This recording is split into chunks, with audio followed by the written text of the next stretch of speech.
இப்போ அடுத்து வந்து பப்ளிக் ப்ராவிடென்ட் ஃபண்ட் பிபிஎஃப்ன்றாங்க, அதை பற்றி கொஞ்சம் எக்ஸ்பிளைன் பண்ணுங்க.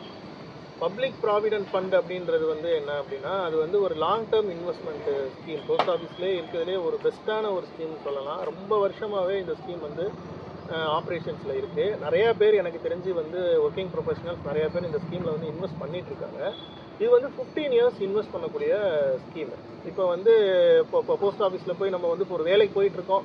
இப்போ எனக்கு வந்து ஒரு ரிட்டையர்மெண்ட்காக நான் சேர்த்து வைக்கணும், இல்லை ஒரு லாங் டேர்ம் எனக்கு ஒரு கமிட்மெண்ட்காக சேர்த்து வைக்கணும், ஒரு சில்ட்ரன் எஜுகேஷனுக்காக சேர்த்து வைக்கணும், இல்லை மேரேஜுக்காக சேர்த்து வைக்கணும் அப்படின்னா 15 இயர்ஸ் பீரியட் இருக்கிறதுனால இதில் வந்து பார்த்தீங்கன்னா செக்ஷன் 80C இப்போ அதில் வந்து நம்ம இன்வெஸ்ட் பண்ணக்கூடியது வந்து டேக்ஸ் பெனிஃபிட்டுக்கு யூஸ் பண்ணலாம். 1.5 lakhs வரைக்கும் டேக்ஸ் பெனிஃபிட் வந்து கொடுக்குறாங்க. இப்போ உங்களுக்கு டேக்ஸ் வந்து நீங்கள் பே பண்ணிட்டு இருக்கீங்க அப்படின்னா, இப்போ எப்படி லைஃப் இன்சூரன்ஸில் அந்த 1.5 lakhs செக்ஷன் 80Cயில் நமக்கு அந்த பெனிஃபிட் கிடைக்கிற மாதிரி அதே பெனிஃபிட் பிபிஎஃப்ல இன்வெஸ்ட் பண்ணாலும் கிடைக்கும்.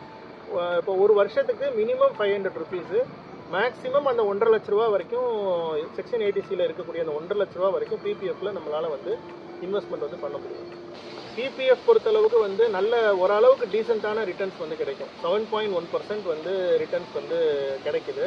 பிபிஎஃப்க்கு கொஞ்சம் வருஷம் அவங்க வந்து என்ன பண்ணுவாங்கன்னா, கவர்மெண்ட்டோட பாலிசிஸ் பொறுத்து கொஞ்சம் முன்ன பின்ன வந்து அந்த இன்ட்ரெஸ்ட் ரேட் வந்து சேஞ்ச் பண்ணிகிட்டே இருப்பாங்க. இப்போ கரண்ட்டாக 7.1% வந்து ரிட்டர்ன் வந்து ப்ரொவைட் பண்ணிட்டு இருக்காங்க. ஸோ இதில் வந்து இப்போ நம்ம ஒரு 15 வருஷம் கழிச்சு தான் என்னோட பணம் கிடைக்குமா அப்படின்ற மாதிரி யோசிச்சாங்க அப்படின்னா, இதில் வந்து ஒரு குறிப்பிட்ட டைம் நம்ம கட்டினதுக்கப்புறம் பார்ஷியல் வித்ட்ராவல் ஆப்ஷன்ஸ் இருக்குது. அதே மாதிரி லோன் எடுத்துக்கக்கூடிய ஆப்ஷன்ஸ்லாம் இருக்குது. ஸோ இந்த ஸ்கீமோட அப்ஜெக்டிவ் என்ன அப்படின்னா, ஒரு ஒரு கஸ்டமர் 15 வருஷம் வந்து இன்வெஸ்ட் பண்ணி அவங்களுக்கு வந்து அந்த மணி வந்து லாங் டேர்மில் நல்ல காம்பவுண்ட் ஆகி கிடைக்கணும்.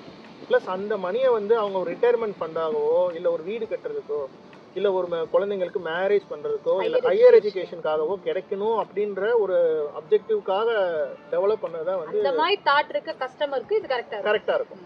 ஸோ அந்த மாதிரி ஒரு ஐடியா இருக்குது அப்படின்னா பிபிஎஃப்ல வந்து இன்வெஸ்ட்மெண்ட் வந்து பண்ணிக்கலாம். இப்போ ஒரு ஹைலைட்டான விஷயம் என்ன அப்படின்னா, பிபிஎஃப்ல இப்போ நீங்கள் வருஷம் 1.5 லட்ச ரூபா நீங்கள் கட்டுறீங்கன்னா, அந்த 1.5 லட்ச ரூபான்றது வந்து காம்பவுண்ட் ஆகிக்கிட்டே இருக்கும். இப்போ முதல் வருஷம் 1.5 லட்ச ரூபா கட்டிட்டீங்கன்னா, 2வது வருஷம் வந்து நீங்கள் ஏற்கனவே கட்டின 1.5 லட்ச ரூபாய்க்கு இன்ட்ரெஸ்ட் கொடுப்பாங்க. 7.1% இன்ட்ரெஸ்ட் கொடுப்பாங்க. அடுத்த வருஷம் வந்து அந்த இன்ட்ரெஸ்ட் அந்த மாதிரி காம்பவுண்ட் ஆகிக்கிட்டே போகும். ஸோ 15 இயர்ஸ் கழிச்சு நீங்கள் அந்த மெச்சூரிட்டி அமௌண்ட் வாங்கும்போது உங்களுக்கு கிடைச்ச அந்த இன்ட்ரெஸ்ட் அமௌண்ட்டுக்கு டேக்ஸே கிடையாது. அது வந்து ஒரு பெரிய ஒரு ஹைலைட்டான ஒரு விஷயம் அப்படின்ற மாதிரி சொல்லலாம். சரி, இப்போ வந்து இந்த பிபிஎஃப்க்கு சிமிலராக அப்படி இன்சூரன்ஸில் ஏதாவது இருக்கா சேவிங் ஸ்கீம்? இருக்கு. இப்போ போஸ்ட் ஆஃபீஸ் அண்ட் ஸ்டேட் பேங்க்ல வந்து பிபிஎஃப் வந்து இருக்கு. பிபிஎஃப்ல வந்து இப்போ உங்களுக்கு நான் சொன்ன மாதிரி 7.1% வந்து இன்ட்ரெஸ்ட் வந்து